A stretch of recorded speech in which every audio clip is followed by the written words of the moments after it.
No. No. This is Holy Rosary Catholic School. It's a primary school for Tasmanian Catholic Education Office. This is a project. It's one of the first public projects we've done. It's a series of sort of overlapping small projects that went over a 5-year period. It's located in Claremont, not on the waterfront, but sort of back from the street. Here's an aerial photograph of the site, suburban setting, headlocked by suburbs. You notice the Booker Highway is here, so you can sort of zoom past it as you're driving along, but you sort of can't see it. Don't have a look. This is the site before we got it. Maybe just skip the next one. So we'll know next one. We've gone too far. So the key thing for this is this heat map sort of shows the development of the site, and the site originally developed as a fairly tight-knit sort of series of buildings, and as over time as different works have been done, it sort of spreads a bit. So the latest work is sort of around here, and the core of the site was quite consistent in its sort of architectural approach, and it gets more eclectic as the years have gone on. So these are the original buildings on the site. These two were the first, and then this toilet block came along, but you can sort of see even in this last site at the time, they sort of started to sort of group things together and create sort of a courtyard space. This is how we got it, and the core of those buildings remain. You can sort of see bits of them sort of here, and here's a corner of one. But over time, there's that toilet block. Over time, things have been added. So additions, overhead walkways, temporary buildings, additions on additions, and same internally.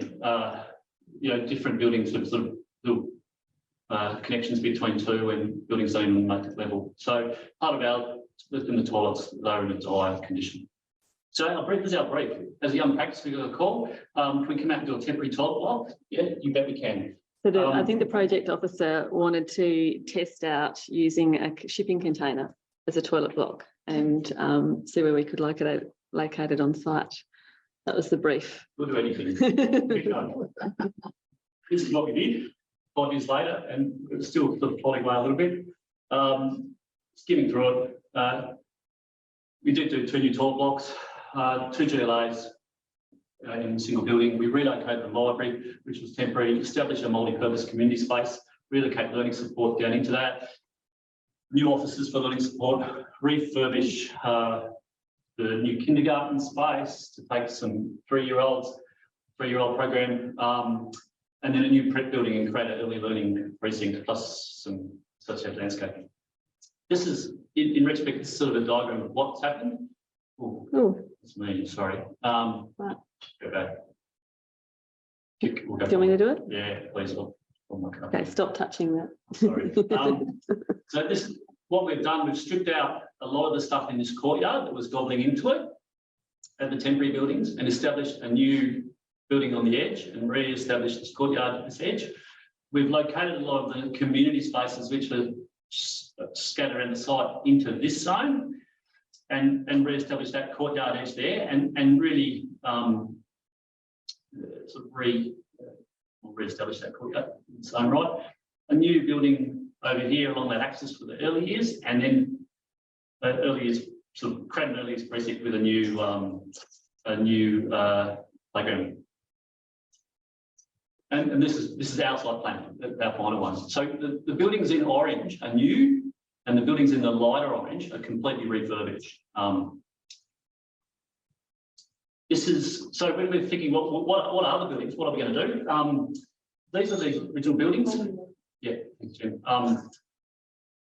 So the original buildings are all single-storey, low-scale sort of buildings. They're all red brick, as is common with these kinds of buildings around Hobart. They had these beautiful strip horizontal windows. They were typically, all of the classrooms didn't have corridors. You accessed them straight from the courtyard, and they didn't have, they were just rooms entered from the edge. And so we wanted to do something that was commensurate with those buildings and sympathetic to that style and not overscaled, but actually started to introduce thresholds, indoor-outdoor spaces where students could actually use for play and for learning and for circulation. And so we started to look at the existing building stock as a really lovely precedent for the new. And so there's a language that just started, which was that new classrooms and teaching and learning spaces are all brick, as are public thoroughfares, and breakout spaces and gathering spaces on the threshold, under verandas or within glazed kind of spaces. So there's the original 2 GLAs that we did in the first toilet block, and this veranda-like space in between with the wet areas and shared spaces opening to the courtyard. That's on the other end of the courtyard with the canteen sitting under a low profile roof, which is an indoor-outdoor space for students to come and access the canteen and toilets. Some existing classrooms were converted into a multi-purpose room, which then opens up to the oval on the left-hand side of that drawing on the north. And ultimately the new prep building has 2 new GLAs with multi-purpose space between and ample verandas on either edge of that facing the oval and student nature-based play. And I'm going to speak through, we've got some images here. So that's the original 2 classrooms constructed with veranda spaces. That's the existing courtyard space, looking down from the canteen. These are toilets, the amenities beside the library. Refurbished existing classrooms.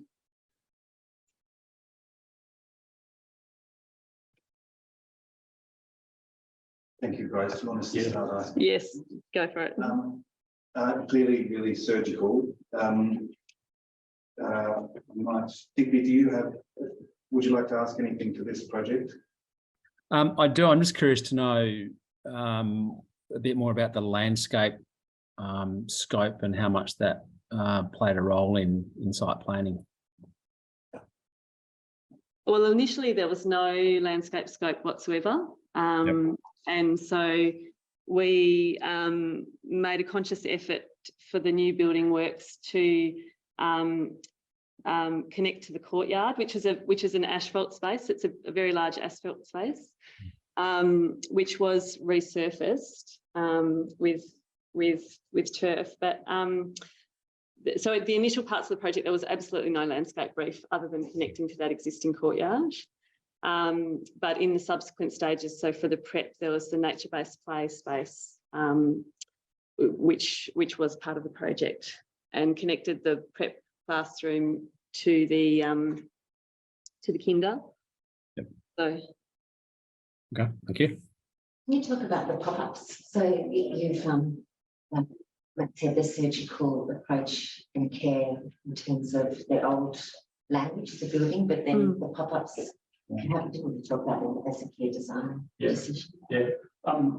Because we weren't given a project and said this is it. Our first project was these 2 blocks, and at the time there was a conscious attempt to connect in with the existing and have the qualities of the existing. But I guess the language was a little bit more divergent. As we went on, it's fair to say that the final thing we did was very much sort of similar. We've almost gone reverse. We've started off making a little bit of a statement, but as we've gone on, it sort of got tighter and tighter. The pop-ups practically are simply to get light, obviously, into the spaces, and they're quite low. These eaves lines are connecting to the existing buildings. It's quite low. So in that shared space, to give some space and some light over and some generosity, tight space over the key areas like the wet area. And this was sort of a connection point in. So yeah, sort of. It's just reverse, really. There's a section I'll just stick to. Yeah. Ooh, sorry. No. There's a section there that sort of gives the sense of scale. Yeah. So the veranda on the sort of southern end of the courtyard is actually sort of only about 2.5 high, so it's quite low. There's a lyricism to it because you've referenced the materiality of the suburban you've got that suburban honesty. In terms of, we haven't asked a question about budgets, but in terms of managing the nature of that work, the fact that there was no given project, how did that open as a conversation with the school that you just went in and said? It really, oh, so you go. There's a budget that after the toilet block explosion happened and we did this building. there was a budget established. And then what happened with the rest of the projects as we went on, each one was handed as a variation to that original contract with the same contractor. And generally each one happened halfway through there. So get halfway through a project and at the end. So the contractor, in fact, would set the time frame for the project. Yeah, yeah. 3,000 square metre. Just stop, James. Thank you.